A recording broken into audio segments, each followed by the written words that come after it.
முதலமைச்சர் ஸ்டாலின் சென்னையில் நடைபெறும் தனியார் நிகழ்ச்சியில் பங்கேற்று உரையாற்றி வருகிறார். அந்த காட்சிகளை பார்க்கலாம்.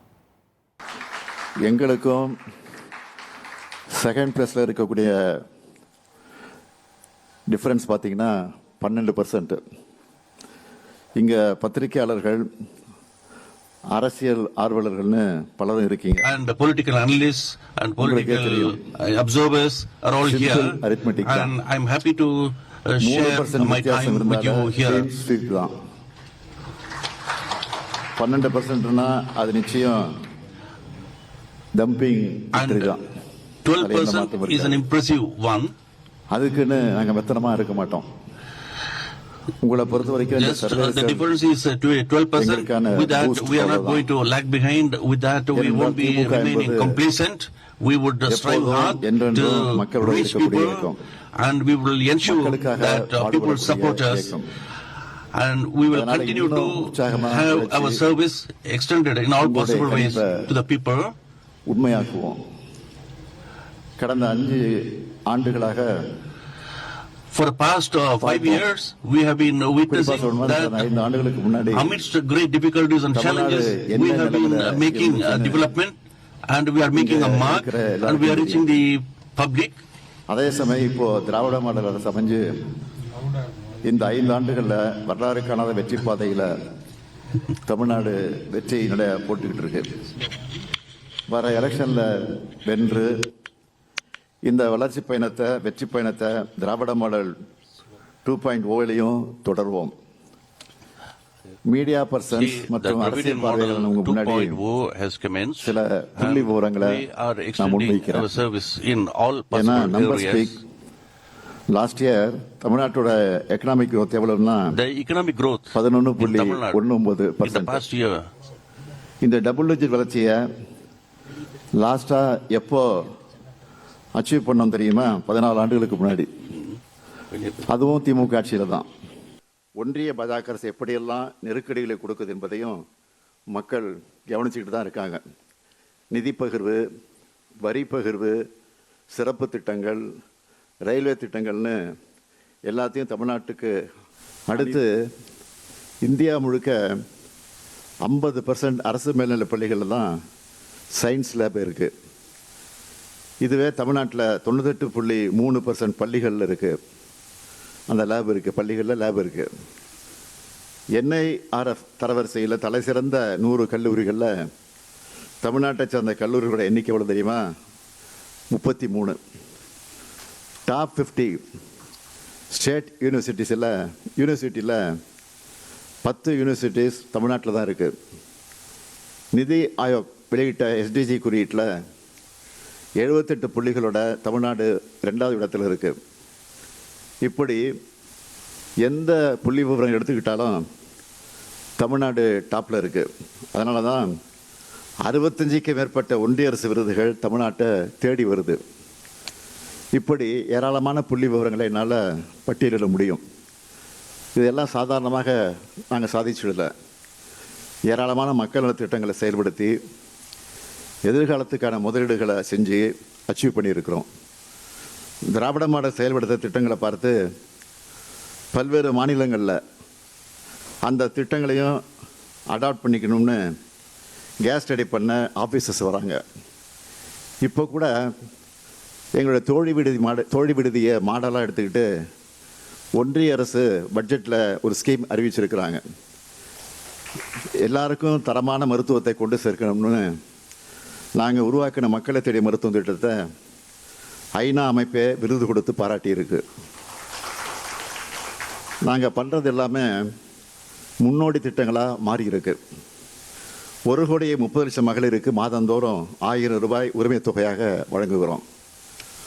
19,30,000 குழந்தைகளுக்கு காலை உணவு அரசு பள்ளிகளில் படித்து காலேஜுக்கு போகிற மாணவிகளுக்கு புதுமை பெண் திட்டத்திலையும் மாணவர்களுக்கு தமிழ் புத்தகம் திட்டத்திலையும் மாதம் 1000 ரூபாய்னு 12 லட்சம் பேருக்கு வழங்குகிறோம்.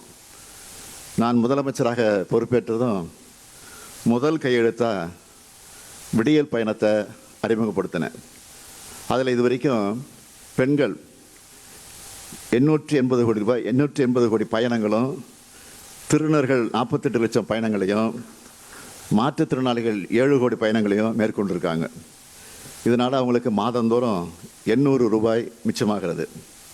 இப்படி இல்லம் தேடி கல்வி, எண்ணும் எழுத்தும், ஊட்டச்சத்தை உறுதி செய், மக்களை தேடி மருத்துவம், இன்னுயிர் காப்போம், நம்மை காக்கும் 48, நலன் காக்கும் ஸ்டாலின், பாதம் காப்போம், இதயம் காப்போம், கலைஞர் கனவு இல்லம், அன்பு கரங்கள் திட்டம், அன்பு சோலை திட்டம், தோழி விடுதி, குறு சிறு நிறுவனங்களுக்கு கடன் உத்தரவாத திட்டம், கலைஞரின் அனைத்து கிராம ஒருங்கிணைந்த வேளாண் வளர்ச்சி திட்டம், கலைஞர் நகர்ப்புற மேம்பாட்டு திட்டம், உங்களுடன் ஸ்டாலின், கலைஞர் கைவினை திட்டம், மாற்றுத்திறனாளிகளுக்கான உரிமை திட்டம், உள்ளாட்சி அமைப்புகளில் மாற்றுத்திறனாளிகளுக்கு நேரடி நியமனம், முதலமைச்சர் கோப்பை, அயோத்திதாச பண்டிதர் குடியிருப்பு மேம்பாட்டு திட்டம், தொல்குடி திட்டம், டாக்டர் கலைஞர் விளையாட்டு உபகரணங்கள் வழங்கும் திட்டம், பேராசிரியர் அன்பழகனார் கல்வி உட்கட்டமைப்பு மேம்பாட்டு திட்டம்,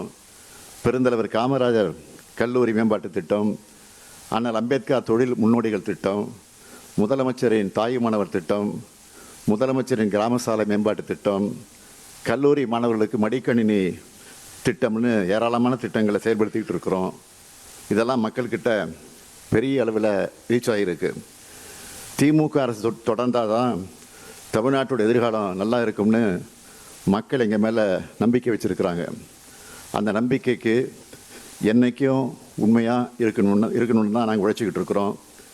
அதே சமயம் இவ்வளவு நன்மைகள் செய்யக்கூடிய திமுக அரசுக்கு ஒன்றிய பாஜக அரசு எப்படியெல்லாம் நெருக்கடிகளை கொடுக்குது என்பதையும் மக்கள் கவனிச்சுக்கிட்டு தான் இருக்காங்க.